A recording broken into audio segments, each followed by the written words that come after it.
जिला बीजेडी तरफ स्वर्गीय बसंत दास को श्रद्धांजलि ज्ञापन। गजपति जिला पालाकमंडी स्थित जिला विजु जनता दल कार्यालय आज दिवंगत स्वर्गीय बसंत कुमार दास को भक्तिपूर्ण श्रद्धांजलि ज्ञापन करा जायछि।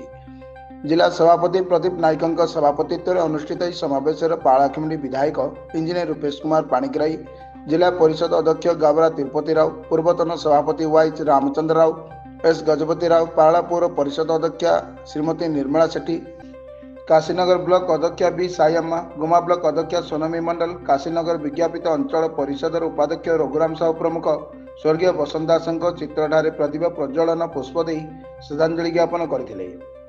एही अवसर में उपस्थित नेता माने स्वर्गीय दास दलीय निष्ठा और कार्यशैली को मन पकाई स्मृति चालन करथिले।